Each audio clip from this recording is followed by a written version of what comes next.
छत्तीसगढ़ 90 जिस पे दावा था सबका कि चुनाव वहां 75 और 25 का है, 80 और 20 का था पहले, वहां बीजेपी 56। ये जो रुझान है, तब्दीली हो सकती है थोड़ा बहुत, लेकिन अब मोर और लेस यही सेटल होगा। Telangana 119 seat Congress plus 67। कांग्रेस को एक जगह कहां रोशनी दिखती है वो तेलंगाना है। दक्षिण का यानी विंध्य का, जो विंध्य की पर्वतमाला है उससे जो दक्षिण का हिस्सा है उसमें तेलंगाना उसको एक और दिखता है, जहां 67 है, बीआरएस 37, बीजेपी प्लस 10। मेहमान हमारे साथ मौजूद हैं, मैं तारुफ करा देता हूं। पहले सारे लोग जानते तो हैं, प्रभात कुमार जी बहुत बहुत शुक्रिया, मुमताज आलम जी बहुत बहुत शुक्रिया, thank you so much, Sarvesh Pathak ji बहुत बहुत शुक्रिया, नीति शर्मा, इन्होंने कल भविष्यवाणी की थी, ज्योतिषी हैं और जो इन्होंने कही बात वो सही निकली, तो बहुत बहुत शुक्रिया, thank you so much. Yasir Jilani ji BJP का पक्ष रखने के लिए मौजूद हैं। अरे हमारी तरफ प्रभात जी क्या देख रहे हैं? प्रभात जी कह रहे हैं किसकी तरफ देखे? अरे जनता की तरफ देखो, और क्या, हमारी तरफ ना देखो। हाँ, आप ही तो जनता का प्रतिनिधित्व। ना इस धोखे में हम भी नहीं है। जनता जिसको चाहे जब चाहे जैसे चाहे मुर्गा बना के कान बना के टांग दे, तो इस मुगालते में तो मैं कभी नहीं। बहुत बहुत शुक्रिया प्रभात जी। विंग कमांडर हनुमा आचार्य जी कांग्रेस का पक्ष रखने के लिए वहां अपने ऑफिस से जुड़ेंगे हमारे साथ। जब उनसे बातचीत का सिलसिला जुड़ेगा तो मैं उनसे बातचीत करूंगा। और हमारे साथ मांडवी मिश्रा जी नहीं, अभी नहीं है, मौजूद नहीं है। बहुत बहुत शुक्रिया। बातचीत शुरू करते हैं। मैं आ रहा हूं, बीजेपी के पास आऊंगा, लेकिन प्रभात जी के पास पहले चला जाता हूं। जी प्रभात जी कांग्रेस से भी जुड़ गई हैं वो, बहुत बहुत शुक्रिया। अनुमा, मैं आपसे जानना चाहता हूं प्रभात जी, आखिर हुआ क्या? बड़ी बड़ी गणना थी और आप तो कह रहे थे 50, 40, फिर 50, हुआ क्या आखिर? मैंने पहले भी बोला था हाँ, कि हमने जो योजनाएं दी हाँ, छत्तीसगढ़ में खास करके और राजस्थान के अंदर, हाँ, उस योजनाओं के बारे में जनता तक आवाज नहीं पहुंचा पाए। उस योजना तो पहुंची, लेकिन योजना के बारे में हम बताने में असफल रहे। मैं अपनी असफलता एक्सेप्ट करता हूं कि वहां हम नहीं पहुंच पाए, हमारी सरकारें नहीं पहुंच पाई, लेकिन हमने काम किया था। हमें अपने काम पर आज भी भरोसा है। 24 आ रहा है, तेलंगाना में हम कुछ नहीं थे और पिछले 3 महीने में कैसे बदला वो हमारे राहुल जी की भारत जोड़ो यात्रा का परिणाम है। राहुल जी की भारत जोड़ो यात्रा, ऑफ कोर्स कोई भी यात्रा करता उसका एक्सपीरियंस उसके साथ होता। मैं बैठूंगा, पहले अनुमा के पास जाना चाहूंगा, तो कांग्रेस के ऑफिस से बैठी हैं कांग्रेस का पक्ष रखने के लिए विंग कमांडर अनुमा आचार्य। अनुमा जी बहुत बहुत स्वागत है आपका शो में।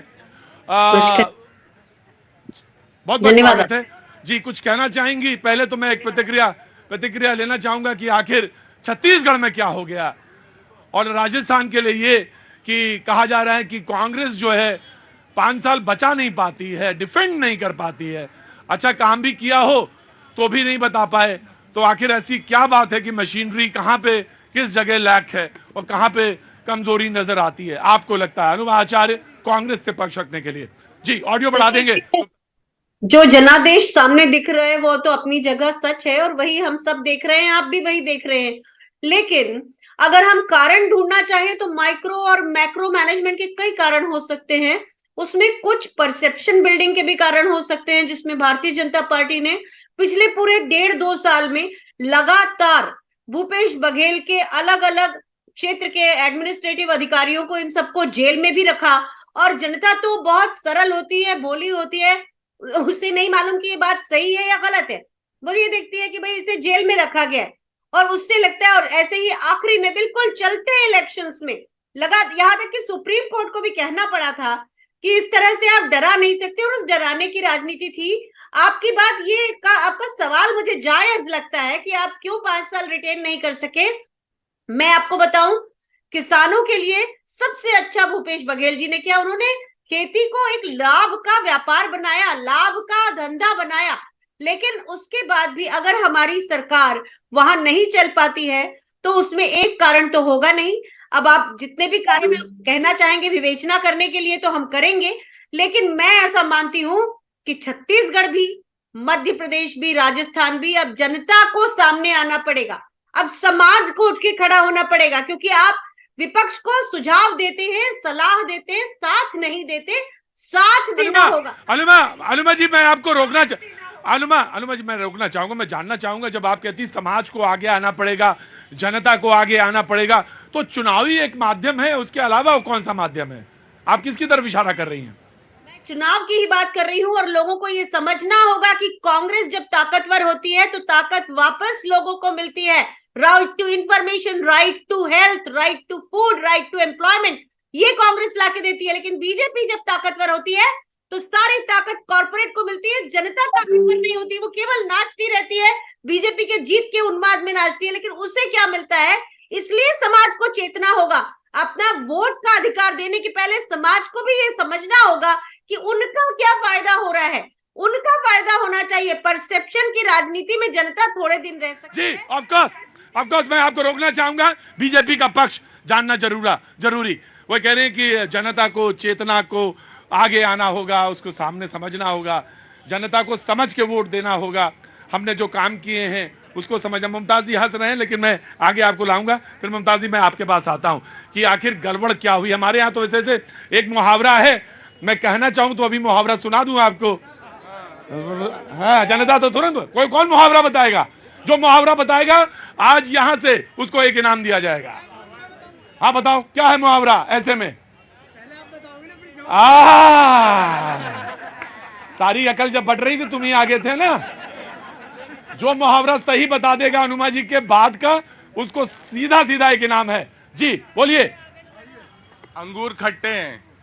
नहीं, नाचना आए ना आंगन अंदर आओ, अंदर आओ। क्या नाम है आपका? आशीष, कहाँ के रहने वाले? सिद्धार्थ नगर। सिद्धार्थ नगर यूपी के। क्या मुहावरा होगा? नाचना आए ना आंगन टेढ़ा। नाचना आवे आंगन टेढ़ा। बहुत अच्छा। मैं बिल्कुल आपकी बात से, मैंने उसी को सोचा, दिमाग में मेरे वो आया। आप इनाम बताएंगे, तुमको क्यों बताएं? बिल्कुल जाना, लेके जाना, ऐसे मत जाना। जी देखिए, सबसे पहले आज मैं जो जनादेश आया है, और जनादेश किसने दिया है? ये जो जनता खड़ी है चारों तरफ, इसने दिया है। तेलंगाना में भी दिया है, मध्य प्रदेश में भी दिया है, राजस्थान में भी दिया है, छत्तीसगढ़ में भी दिया है। मैं सर झुका के नमन करता हूं, प्रणाम करता हूं अपनी जनता को, जिन्होंने मोदी जी के पॉलिसी पे विश्वास किया है। मैं अनुमा जी की साथ 3 दिन पहले डिबेट में था। मैंने इनसे कहा था कि आप समझ नहीं पा रहे हैं, क्योंकि आपकी नीतियां जो हैं वो भ्रष्टाचारियों को समर्पित हैं। हमारी जो नीतियां हैं भाजपा की, वो गरीब भारतीयों के लिए समर्पित है। यासिर, मैं आपको रोकना चाहूंगा। ऐसा कौन सी सरकार होगी जो भ्रष्टाचारियों को कहेगी कि नहीं आपके लिए नीतियां बना रहे हैं? बताइए मुझे। ऐप क्या था?